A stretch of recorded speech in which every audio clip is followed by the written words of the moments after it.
سلام علیکم آقا. ما بعد از مدت ها دوباره برگشتیم اومدیم و همچنان آقای سراج رو داریم. سلام، خسته نباشید. امروز بعد از مدت ها گفتیم که حالا اولین ویدیویی که میخوایم بعد از تقریبا فکر کنم یه سال، نزدیک به یه سال میشه ما ویدیو نذاشتیم.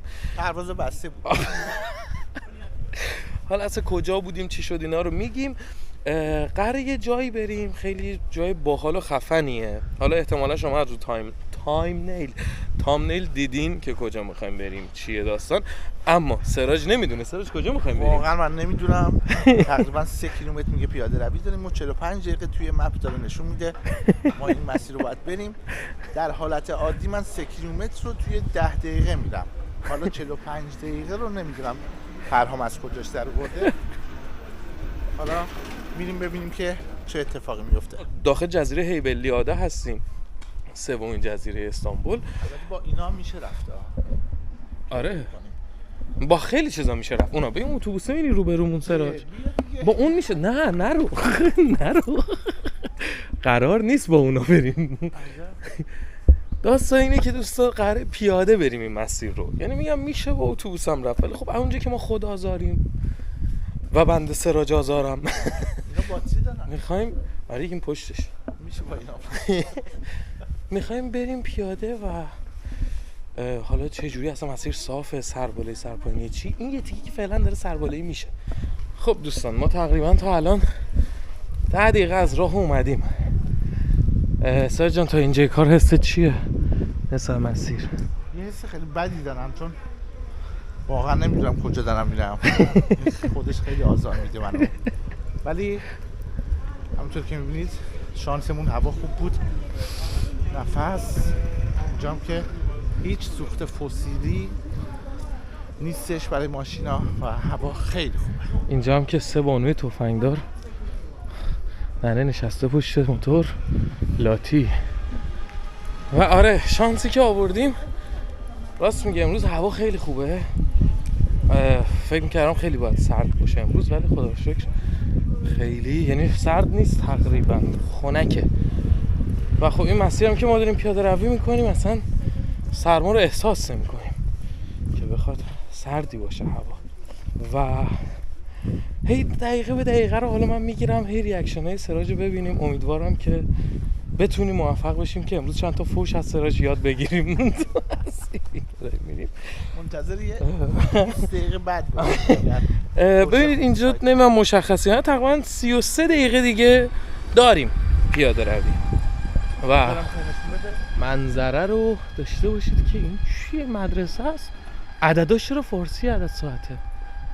بله داریم فتح میکنیم جزیره رو. بریم. میخوای ساید از این پلا بریم؟ از این جذاب تره نه؟ بنبست بشه چیه؟ دیگه شانسه دیگه. نه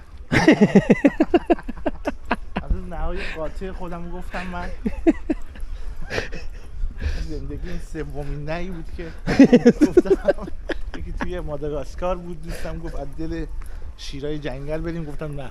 آها بچه اینا اثرات شیشه است. شیشه زیاد این اثرات این شکلی میشه. یکی هم تو دل جنگل آمازون بود. آها این چیزه، این سنتی صنعتی با همه. آره. آها ننه داره میره اینجا بریم، گفتم نه. آها این سومین نهی که تو زندگیم دارم میگم. خوبه که همه رو گفتم. آره یعنی یکی از باختای زندگی سر آره. اگه بقیه زندگیم همونجوری که به تو نگفتم میگفتم، من جام کار جمع بود اصلا. جام اینجا نبود با تو بیفتم دوباره پیاده تو هیبلی. خیلی خوبه. ببین از قدیم میگن که ورزش برای سلامتی مفیده. خب و اینکه هدفدار باشه. چرا بلا نسبت بو ان منم کجا رو میگیرم مثلا خودمون رو نمیگرفتم.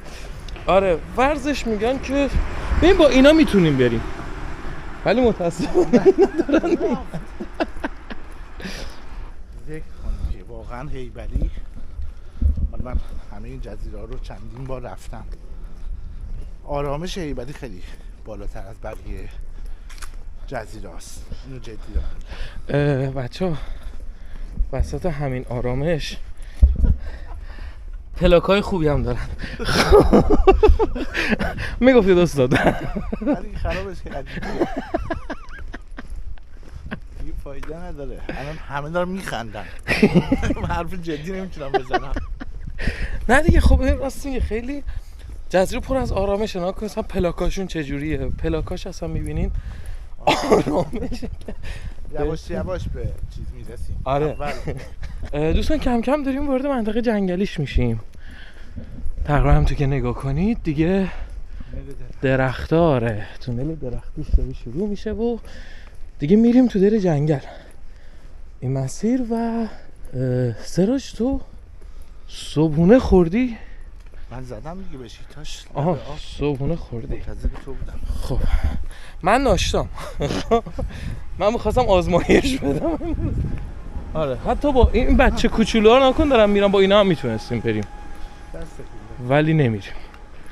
الان اونا دارن میخندن به ما، یعنی این اسکولا رو.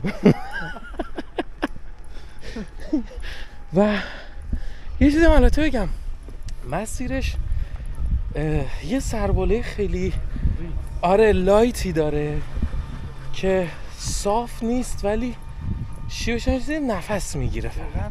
اذیتمون آره فعلا داریم میریم. هم بود ایران بودم. 2-3 ماهی بود دوستان. نفس زدن گربنم بگید گوربا شاستی چیزه پایینه شابونده سنر زده گوربا. خب داشتی میگفتی استاد یه 2-3 ماهی هم بود که ایران بودم، اضافه وزن بردم. این پیاده روی رو فقط به خاطر همین قبول کردم، نه به خاطر فیلم یوتیوب فرهاد. و اصلا حالا سرش خوب شد گفته ایران چرا نبودیم. اینو به آقا اول این که ما جفتمون تو یک برهه اساس کشی داشتیم، یه اساس کشی سختی رو داشتیم که گولم زد. گفت منم دارم اساس کشی میکنم.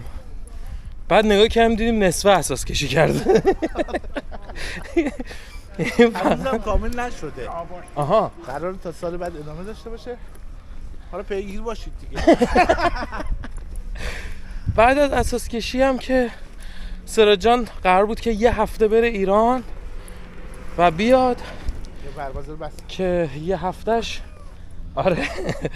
یه هفتهش تقریبا یه 2 ماه و یک هفته. آها آره یک هفته شد 2 ماه و یه تمامی این که قرار با هم میذاشیم. یک هفته رو درست گفته بودم. آره نه تمامی تأخیرایی که من سر قرارمون میام رو تو اینجوری جبران کردی. آره آفرین. عقده کردم بچه‌ها. سعی کنید عقده‌ای نباشید دوستان. مسیر رو خیلی خوبی داره. آچو میره پایین. نه جدی میگم کافه داره اینجا. نه کافه ما نمیریم. ما دوستان 26 دقیقه دیگه راه هنوز. کافه داره. یه جای باحال داره واسه اینکه شب بمونید. جای باحالیه. منظرش هم که کلا به سمت آسیایی و جزیره کناریادا.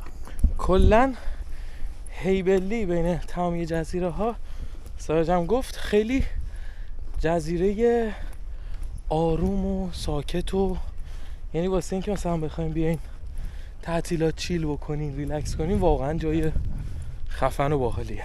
مخصوصا 3-4 تا کمپ داره برای چادر اگه بخواید شب بمونید خیلی خوبه. آره میبینیم که همونطور که دیدین سراج گفتش که اصلا خسته نشدیم داره همینجور آب من هنو بطری آبه کامله خوبه. آره خوب اومدیم دقیقاً 20 دقیقه از راه اومدیم و الان که سرازیری شده.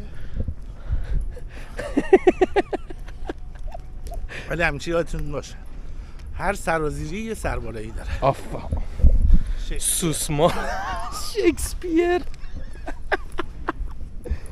خب دوستان وارد منطقه جنگلی شدیم، داریم میریم بالا. همچنین که مسیر رو مشاهده میکنید سرازیری ملایم رو نمیبینیم. کم کم سربالایی ناملایم رو داریم میبینیم و این هم پشت سرمون. خدا رو شکر هیچ اثری از بشریت نیست. هیچ آدمی نیست. و البته سراج من اینو بگم، من چون امیدی نداشتم به اومدنت چرا؟ من گفتم که دوستم. نه از ایران اومدنت، یعنی خب چون امیدی به این داستان نداشتم تو ذهنم بود که اگر دیرتر اومدی تنها بیام این مسیر رو. چون واقعا حیفه اینو بخوای تو بارون بیای. آره و خدا رو شکر که تنها نیومدم، چون 100% اینجا تنهایی خف میشی. یعنی مثلا این جنگل 100% بالاخره یکی یه جا خفتت میکنه. و سوالی که از اول ویدیو 2-3 بار پرسیدم، سراج هنوز میدونی داریم کجا میریم؟ به خدا نه. و کلا من یه شخصیتی دارم که یه چیزی بهم گفته میشه که نمیدونی داری کجا میری، سرچ هم نمیکنم ببینم چه خبره. دوست دارم که واقعا ببینم چیه، بعد اون چیزی که مد نظرم نباشه اون موقع است که دیگه کارت. سراج اشتباه اومدیم. ناموسن.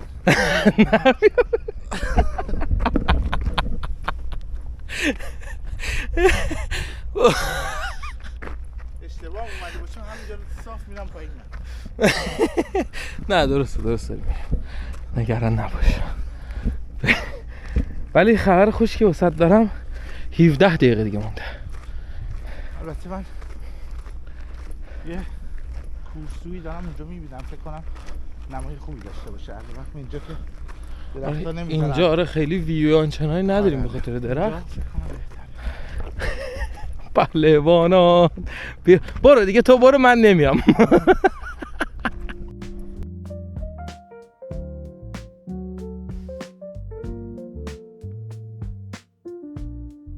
سراج جان ببین دیگه تقریبا داریم میرسیم. لوکیشنی که داریم بهش میرسیم اسمش هست ترکی دنیا، یعنی داریم دنیا رو ترک میکنیم. جوری که توی گوگل دیدم و اطلاعاتی که بوده، یک صومعه متروک است. خب داریم میریم صومعه، سلام. یعنی یعنی این مسیری که اومدیم تهش به صومعه ختم میشه که اینجوری که بود متروک است. حالا بریم ببینیم که متروک است یا نه. ولی خب اینجا الان اتوبوس این چی آتش نشانی اینجا پارکه. اتوبوس هم که نیست، خاوره آتش نشانی. ماشین آتش نشانی میده که اون صومعه رو خاموش کرده. اگه صومعه سوخت یهو. آره این داریم میرسیم به صومعه و همین، این همه راه اومدیم که به صومعه برسیم. خب نه این کلمه ترک دنیا رو که کلا من خودم دوست دارم، یعنی واقعا یه جایی که نشون بده اون رو، مثلا جایی که آدم هم تو اینجا کم میبینی. آره جای قشنگی باید باشه. یعنی واقعا الان زده 1 دقیقه دیگه ما میرسیم به مقصدمون. انشالله که میخوام ارزش داشته باشه. میخوام از دنیا ترکت بدم. ولی واقعا بچه‌ها منظره رو شما نگاه کنید آخه، یعنی ارزششو داشت پیاده رویش. و این هم در ورودی صومعه، این برم راه داره بعدم از این برمیشیم. قول دادم به سراج که برگشتنی رو با همون اتوبوس برقیه که بهتون نشون دادیم برش گردونیم. نبودا ولی تو را نبود، من ندیدم ولی بیاد کسی یه صافو داشتم. ولی حالا فکر نکنم با اونا برگردیم، باز برگشتمون هم پیاده خواهد بود و 2 نفر دیگه هم سلام پیشه. بله قبر، ورودش با یک قبر کیه جانم؟ بله بیا از شما هم میگیریم. آره بله بعد دوستان شخص جدید ما جانم. خب آها دیگه چی ها میدونی راجع به اینجا؟ آها نرو دیگه، خب ترکمون نکن. خب اینجا میدونید چیه اینجا شما؟ اینم گربه منه. نمیدونی چیه اینجا؟ مجید جان نمیگی؟ بگو کجا اومدیم. خورخور میکنه. مظفر داد بالا پشتو فکر کنم که آها آره. ما بریم تو قضیه پایین هم هست. بدتر نشده. خب دوستان این صومعه است. حالا صومعه چیه سراج؟ میدانی؟ از قدیم درختایی که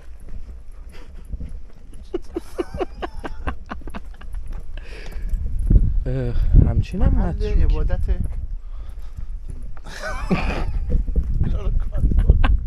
کات نمی کنم همینا رو میزنم. بچه همچین یعنی همچین که اصلا هم متروکه نیست. دارم میخونم اومدم جدی؟ به قرآن مجید. اینجا اومده بودی؟ آره تراسیشو دیدم. فهمیدم.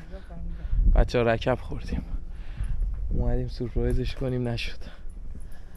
ولی متروکه هم نیست یعنی الان توش آدم قشنگ رکب زدن ها جاها. خب دوستان اصلا این صومعه‌ای که داریم میبینین همه رکب خوردیم. الان میریم داخلش رو ببینیم با هم بعد میگم چرا ناتفیکشو میگم چرا رکب خوردیم.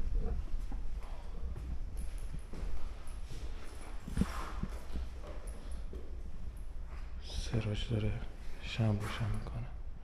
چلا حاجت روا بشی سراج.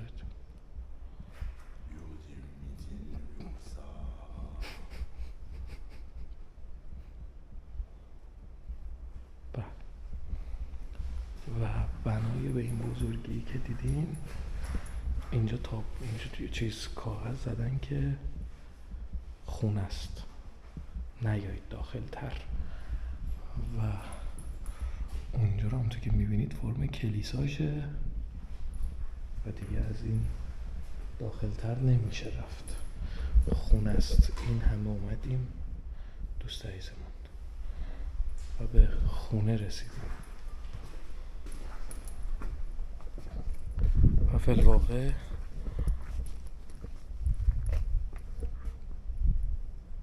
صومعه به این گندگی رو فقط همونشو میشد ببینیم. الان من بیشتر از تو احساس میکنم رفتی پاچم.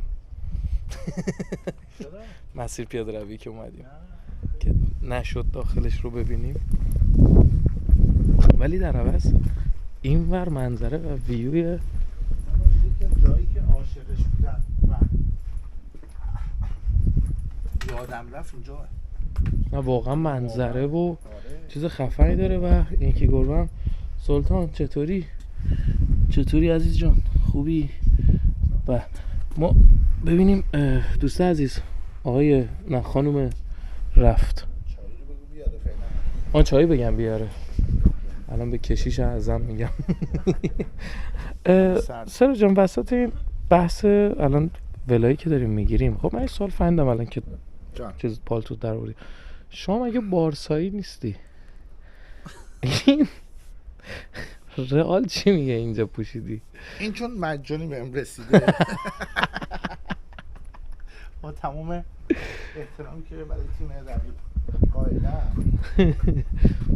بچه تو زمینه فوتبالی من اینو بگم من و سراج از نظر سلیقه فوتبال کاملا مقابل همیم. یعنی توی اسپانیا که همونطور که می‌بینید رئال من فن رئالم. این بارسایی نمیدونم چرا الان اصلا لباس رئال پوشیده. توی ایران هم من پرسپولیسی هم این بنده خدا تیمشون داره سقوط میکنه استقلالیه. ولی ما برمیگردیم قدرتمندم. این ویدیو تا موقعی که ایشالا این ویدیو آپلود شه اینا نرن فعلا لیگای پایین. ولی آره خیلی جالبه که هیچ نقطه مشترک فوتبالی با هم نداریم اصلا. توی ترکیه من بشیکتاشی هم تو من گالاتا. اصلا قشنگ دو تا چیز مقابل همیم. کنن تمایل به تیمای قرمز داری فکر می‌کنم. آره رنگ قرمز که میبینم یه جوری میشه. سراج الان که داشتیم از اینجا دیگه حرکت میکردیم از این صومعه بیایم بیرون اونجا یه سری کاکتوس دیدم. بعد می‌خواستم یه چیزی رو بهت بگم. میگن که چند تا بادکنک داشتن تو بیابون میرفتن، بعد جلوشون کاکتوس بود. بعد یکیشون کاکتوس رو زودتر از بقیه میبینه، میاد به بقیه‌شون خبر بده که مثلا بچه‌ها کاکتوسه، میگه بچه‌ها بپای کاکتوس.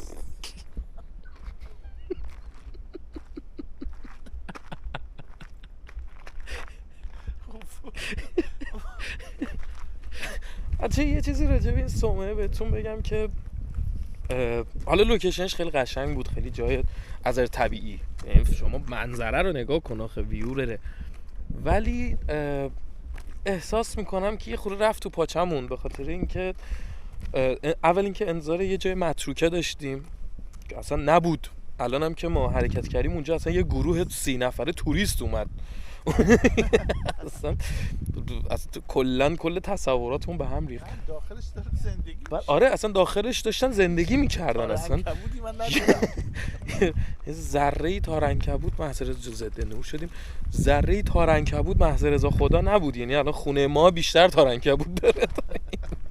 و از همه مهمترش میدونی چی بود؟ چی؟ سن تو از سن اینجا بیشتر. بعد آره ما گفتیم که دیگه حداقل دومین رکبی که خوردیم گفتیم دیگه لابد کلیسا میگم صومعه حداقل مثلا یه جای خیلی قدیمی و مثلا باستانی و خفنه، در صورتی که از خود این داداشمون که داشت اینجا زندگی میکرد پرسیدیم، گفت خیلی تازه ساختن. جدیدترین گفت صومعه آره. این آدالاره. گفت تو کل جزایر این جدیدترین صومعه. یعنی قشنگ داشت میزد تو سر ما حال که هی بیشتر بگه که الکی اومدیم ما اینجا. یا میخواد صومعه‌اش رو عوض کنه، ناراحت بود. به خدا هی اونجا رو نشون میداد، میگم من دوست دارم تو اون صومعه باشم. یعنی اصلا یزید یه خورده محض رضای خدا نیومد مثلا بگه که نه آره حالا مثلا جایی که اومدیم واقعا تاریخیه باستانیه فلان. قشنگ هر چی ما گفتیم که نه. گفتیم خونمونه. گفتیم آره اینجا هم خونم اصلا مال خودمونه. بعد راست میگه هی اون رو اشاره میکرد، میگفت آره اونجا یه چیزی ای کاش من اون ور بودم. اینش میگفتش که فی الواقع ریدین. خلاصه که اصلا خیلی بی انصاف. بعد بعد 2 تا قهوه فقط بهمون داد که اونم چقدر پول گرفت؟ 150 لیر پول قهوه گرفت. خیلی بد رفت تو بچه‌ها. نتیجه اخلاقی این ویدیو اینه که از این به بعد اگر خواستید هر جایی برید قبلش تحقیق کنید درست حسابی. خوب اطلاعات بگید به طرف مقابلتون که میخواید کجا ببرید. شاید من اطلاعات داشته باشم گفتم اینجا نریم مثلا میرفتیم. واقعا اصلا خیلی چیز عجیبی بود. بعد آره اطلاعات کسب کنید، ولی چیزای واقعا خوبی یاد گرفتیم. از این بعد بدون اطلاعات جایی نریم، مشورت کنیم با دیگران. اگر جای قدیمی نیست حداقل تاریخچه‌ش رو بخونیم. خیلی ضربه بدی بود. تاریخچه‌ش هم تو نخوندی؟ چجوری؟ اصلا خیلی خورد تو برجکمونو. واسه که ویدیو زیاد خالی نباشه از اینجا. آره صرفا چیز نباشه بچه‌ها نگاه کنی اونجا لونه کفتر گذاشتن. خیلی ضربه روحی بدی بود واقعا. سرت جان شما چه لذتی بردی از این مسیر بچه؟ من فقط مسیر رو میتونم بگم. پلاگمون در مورد طبیعت باشه بهتره.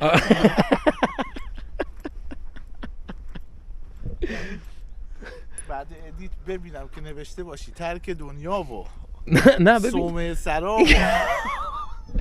این که ببین روی تامنیل میزنم که صومعه متروکه، این من باخت نمیدم.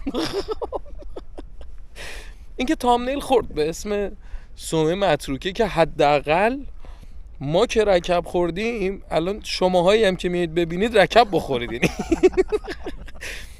این نامردیه واقعا فقط ما رکب بخوریم. نه دقیقاً این همه درد سر فایده نداره. الان چرا داری اونوری میری؟ چون اتوبوسای برگشت از این ور میرن. خب ایستگاهش اونه. برو بابا. اونجا نوشته خب ایستگاه. بیخیال همه جا وای میستن اینا. حالا یهو گیریم وای نستاد، مثلا آخر ایستگاهش بود هم حتما ایستگاه هست. همینجا واسه سر و ته میکرد برمیگشت. خب بچه به این میگن مشکل سادیس مرض داره، خودش میخواد راه بره والا. ولی سراج ببین اونجا احساس میکنم قشنگتر، سری بعدی میریم اونجا. خیلی هم راه نیست تا ببین همینو پیاده بریم، خیلی راهی نیست نه؟ ولی چیزه برگردیم کجا؟ از این ور. آره دیگه، نه نرمال اصلا اونور بریم میرسیم به اونور. سخن بزرگان. آره ما همینو برگردیم ایشالله. حالا به یه خورشید به یه آبادی یه جایی برسیم، حالا یه کاری میکنیم، یه خداحافظی میکنیم حالا. ولی الان دیگه رسما داریم چرت و پرت میگیم.